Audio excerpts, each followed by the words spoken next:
Hello bachcho, let's read out the question first. For question, two statements are given, one labeled assertion and the other labeled reason. Select the correct answer to these questions from codes A, B, C and D as given below. So यहाँ पर simply हमें दो statement given है, एक assertion है तो दूसरा reason है. ठीक है, सो हमें simply out of this given 4 option जो भी राइट ऑप्शन होगा in accordance to assertion and reason statements वो हमें चूज करना है. तो चलिए सबसे पहले तो हम असर्शन एंड रीजन की स्टेटमेंट देख लेते हैं. सो बेसिकली यदि मैं यहाँ पर असर्शन देखूं, सो असर्शन में क्या बोल रहा है, in the above question when the dipole is held at 60 degree with the direction of electric field of 1.44 into 10 raised to 4 Newton per coulomb, the potential energy of dipole will be 5.76 into 10 raised to minus 20 joule.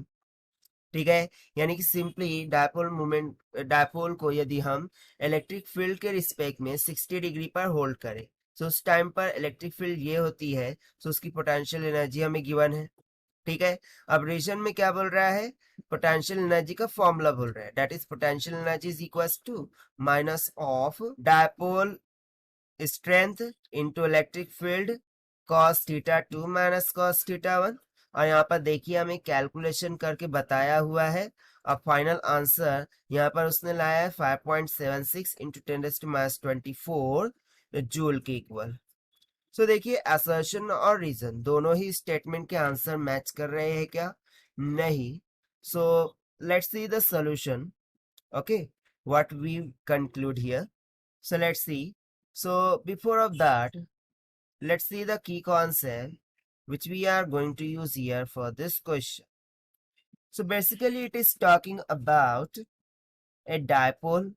ठीक है, so dipole के लिए हमें एक formula पता है कि इसकी जो स्ट्रेंथ होती है, this is equals to the charge multiply by the distance between the charge, that is q into twice of a.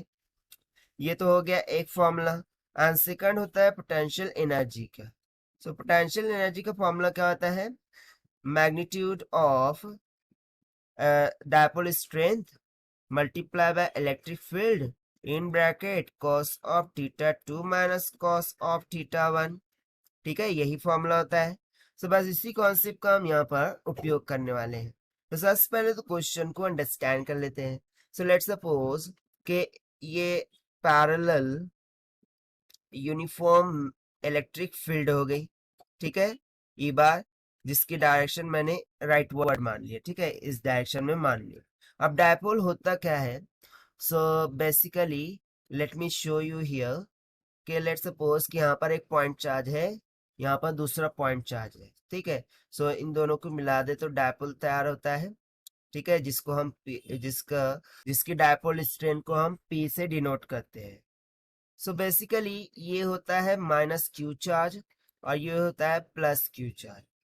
ठीक है, और इन दोनों के बिटवीन का जो डिस्टेंस है वो कितना हो जाता है, ट्वाइस ऑफ ए के इक्वल. अब देखिए जब प्लस क्यू चार्ज को हम इलेक्ट्रिक फील्ड में रखेंगे, सो इलेक्ट्रिक फील्ड जो इस प्लस क्यू चार्ज पर फोर्स लगाएंगी वो इस डायरेक्शन में होगी, means in the same direction of electric field. अब वो हो जाती है क्यू इंटू ई के इक्वल. और जब हम निगेटिव चार्ज को इलेक्ट्रिक फील्ड में रखते हैं, सो इलेक्ट्रिक फील्ड उस पर फोर्स एग्जर्ट करती है बट इन अपोजिट डायरेक्शन, क्योंकि ये निगेटिव है. राइट, सो ये कुछ इस डायरेक्शन में आ जाती है, means opposite to the electric field. और वो किसके इक्वल हो जाती है, माइनस क्यू इंटू ई के. ठीक है, सो इस बेसिस पर उसका पोटेंशियल एनर्जी का फॉर्मूला क्या बन जाता है, Pe is equals to the dipole magnitude, okay, into electric field into cos theta 2 minus cos of theta 1. Now as per the question, यहाँ पर हमें बोला क्या था कि जो डायपोल है, ठीक है, उसे 60 डिग्री पर रखा गया है with the direction of electric field. यानी कि ये जो एंगल है that is let's say theta. ठीक है, सो ये थीटा एक्चुअल में यहाँ पर कितना बोल रहा है, 60 डिग्री के इक्वल. सो बेसिकली ये थीटा क्या होता है, थीटा 2 होता है. सो थीटा 1 क्या होगा? सो बेसिकली थीटा 1 उस एंगल की वैल्यू होगी जब डायपोल इसके पैरेलल था होगा, ठीक है। Theta 1 is nothing but the angle between this dipole to that electric field जब वो पैरेलल में था। सो जब पैरेलल में होगा सो उनके बिटवीन में जो एंगल होगा वो क्या होगा? सिंपली जीरो के इक्वल होगा। सो यहाँ से बेसिकली जो थीटा 1 है वो जीरो होगा और जो थीटा 2 है वो कितना होगा? 60 डिग्री, ठीक है। सो बस अब हमें फॉर्मूला का उपयोग करना है और यहाँ पर वैल्यूज को फाइंड आउट करना है। तो चलिए सबसे पहले तो मैं यहाँ पर पोटेंशियल एनर्जी कैलकुलेट करके देख लेता हूँ। So this is equals to now magnitude of dipole, ठीक है, स्ट्रेन, डायपोल स्ट्रेन, वो उसका फॉर्मूला क्या होता है? Q into twice of A into E in bracket cos of theta 2 कितना है? 60 डिग्री माइनस थीटा 1 कितना है? 0। सो ये हो जाएगा कॉस ऑफ 0। सो अब चार्ज यहाँ पर क्या है? सो बेसिकली चार्ज जो होता है वो इलेक्ट्रॉन होता है, that is 1.6 in 10 of 19 coulomb की इक्वल। सो सब्स्टिट्यूट कर देंगे 1.6 इन 10 - 19 कूलम, ठीक है, मल्टीप्लाई बाय इन दोनों के बिटवीन का distance that is twice of A. So basically वो यहाँ पर गिवन नहीं है, बट अकॉर्डिंग टू असर्शन यदि हम जाए, सो असर्शन में क्या बोल रहा है? ट्वाइस ऑफ ए की वैल्यू 5 इंटू 10 - 9 की इक्वल है। सो चलिए हम वही सब्स्टिट्यूट कर देते हैं, मल्टीप्लाई बाय इलेक्ट्रिक फील्ड कितना है? 1.44 इंटू 10 4 के equal, right, multiply by cos of 60। Cos 60 कितना होता है? 1/2। सो मैं यहाँ पर डायरेक्टली वैल्यूज को सब्स्टिट्यूट कर देता हूँ। सो ये हो जाएगा 1/2 माइनस ऑफ 1 की इक्वल। ना 1/2 माइनस 1 कितना आ जाएगा? Minus of 1/2। ना सी यहाँ पर हमने इलेक्ट्रॉन लिया है, इलेक्ट्रॉन पर कैसा चार्ज होता है? निगेटिव। सो बेसिकली ये -1.6 होगा, ठीक है। सो देखिए यहाँ पर जो पोटेंशियल एनर्जी है वो किसकी इक्वल हो जाएंगी?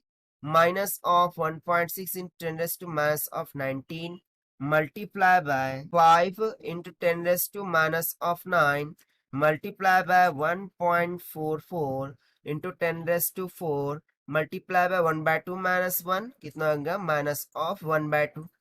सो माइनस माइनस से तो ये प्लस हो जाएगा। सो फाइनली जब आप इसको मल्टीप्लाई करते हैं सो ये कुछ 5.76 इंटू 10 - 24 जूल के इक्वल आ जाती है, ठीक है। When we multiply and solve it, so potential energy क्या आ गई? 5.74 इंटू 10 - 24 जूल के इक्वल, और यही हो गया हमारा रिक्वायर्ड आंसर। सो देखिए यदि मैं इसके अकॉर्डिंग असर्शन देखूं, सो असर्शन में क्या बोला था? 5.76 इंटू 10 - 20। सो ये तो क्या हो गया? फॉल्स हो गया। बट रीजन में सेम वैल्यू आई है, इसीलिए रीजन क्या हो गया? ट्रू हो गया, ठीक है। So this is the required solution which we have solved by using the simple concepts of dipole strength formula and potential energy formula of dipole inside a electric field. So यदि मैं यहाँ से option check करूं, so option C, that is assertion is false but reason is true, will become correct answer for this question. So this is the required solution. I hope you understood it well. Best of luck. Thank you.